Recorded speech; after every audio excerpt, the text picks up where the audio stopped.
Bismillahirrahmanirrahim. Assalamualaikum warahmatullahi wabarakatuh.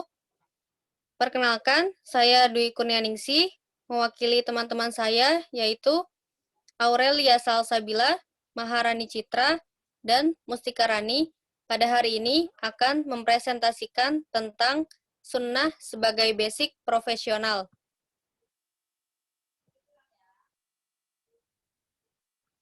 Adapun makna sunnah itu sendiri, menurut para fuqaha, yaitu ulama pakar dalam disiplin ilmu fikih, menurut mereka, sunnah adalah suatu amal yang dianjurkan oleh syariat, namun tidak mencapai derajat wajib atau harus.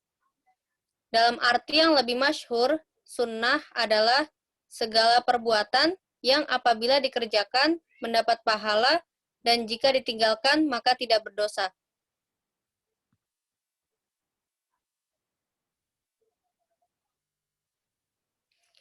Jika dipandang dari sudut etimologi atau bahasa, sunnah berarti metode atau jalan. Hal ini dapat disimpulkan dari hadis Rasulullah Shallallahu Alaihi Wasallam yang berbunyi, barang siapa yang mencontohkan jalan yang baik di dalam Islam, maka ia akan mendapat pahala dan pahala orang yang mengamalkannya setelahnya, tanpa mengurangi pahala mereka sedikit pun. Dan barang siapa yang mencontohkan jalan yang jelek, maka ia akan mendapat dosa, dan dosa orang yang mengerjakannya sesudahnya tanpa mengurangi dosa mereka sedikit pun. Hadis riwayat Muslim. Para muhaddisun atau ulama pakar hadis mendefinisikan sunnah sebagai segala hal yang disandarkan kepada Nabi, baik itu berupa perkataan, perbuatan, takrir, atau ketetapan, maupun sifat perangai dan sifat fisik, baik sebelum diutus menjadi nabi ataupun setelahnya.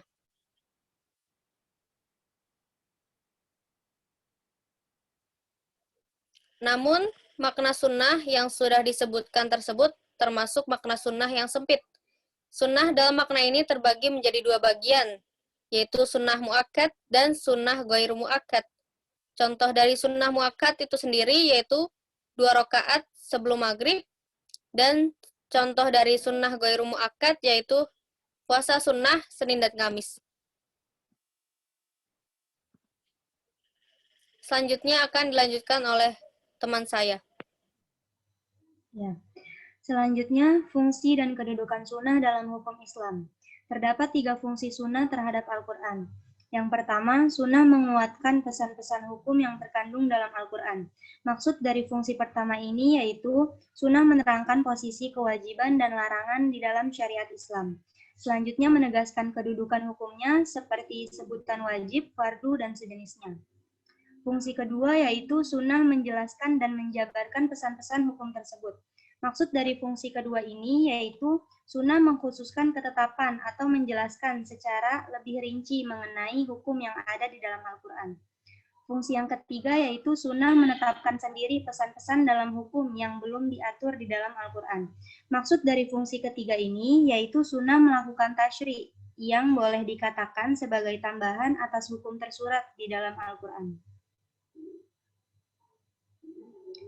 Adapun kedudukan sunnah, Imam Ahmad bin Hanbal menyebutkan, ketika Abu Bakar dibaiat menjadi khalifah, ia pernah berkata, saya tidak akan meninggalkan sedikit pun sesuatu yang diamalkan atau dilakukan oleh Rasulullah Shallallahu Alaihi Wasallam.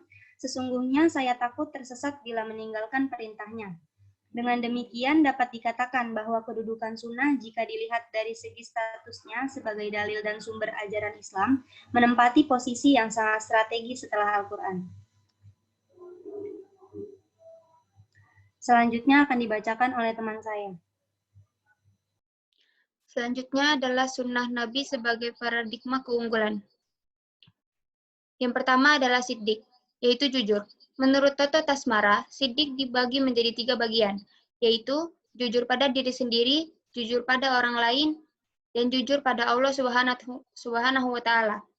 Yang kedua ada amanah, yaitu dapat dipercaya. Sifat yang dimiliki Rasul selanjutnya yaitu sifat dapat dipercaya atau bertanggung jawab. Jauh sebelum menjadi Rasul pun beliau sudah diberi gelar Al-Amin, yaitu dapat dipercaya. Sifat amanah inilah yang dapat mengangkat posisi Nabi di atas pemimpin umat atau nabi-nabi terdahulu.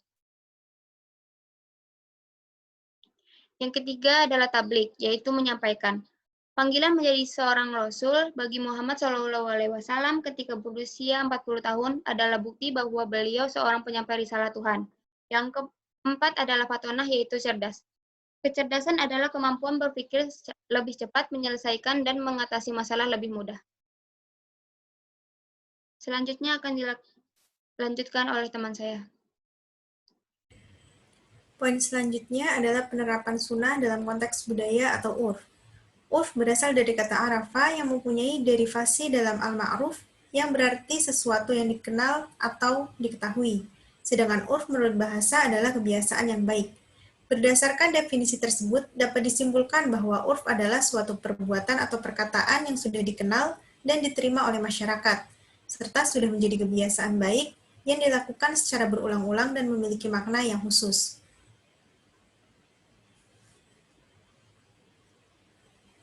Secara umum hanya terdapat dua kategori urf, yaitu yang pertama urf shahih dan urf fasid. Yang pertama urf shahih merupakan kebiasaan yang sudah dikenal umat manusia yang tidak berlawanan dengan agama. Contohnya seperti mengadakan acara silaturahmi pada Hari Raya Idul Fitri. Sedangkan urf fasid merupakan urf yang buruk dan tidak bisa diterima karena bertentangan dengan agama. Contohnya seperti meminum minuman keras dan juga berjudi.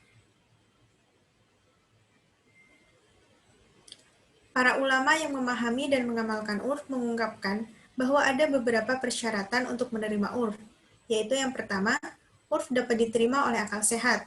Syarat ini telah menjadi hal yang wajar untuk dapat diterima secara umum oleh masyarakat. Yang kedua, urf berlaku untuk umum dan merata dalam masyarakat yang berada dalam lingkungan tersebut. Dan yang ketiga, tidak bertentangan dengan ketentuan Allah Subhanahu wa Ta'ala atau norma-norma dalam masyarakat. Poin yang terakhir adalah model penerapan nilai-nilai sunnah. Yang pertama, dalam lingkungan pendidikan, kita dapat melaksanakan piket kelas secara bergilir, mengedarkan kotak amal ke setiap kelas setiap hari Jumat, dan mempelajari pelajaran qiraati. Lalu dalam lingkungan keluarga, kita dapat melakukan sholat berjamaah bersama keluarga, menceritakan kisah-kisah Nabi, dan melaksanakan puasa sunnah. Sedangkan dalam lingkungan pekerjaan, kita dapat mengerjakan suatu pekerjaan dengan jujur, menepati janji dalam menyelesaikan pekerjaan, dan membaca bismillah untuk memulai suatu pekerjaan, dan mengakhirinya dengan membaca hamdalah.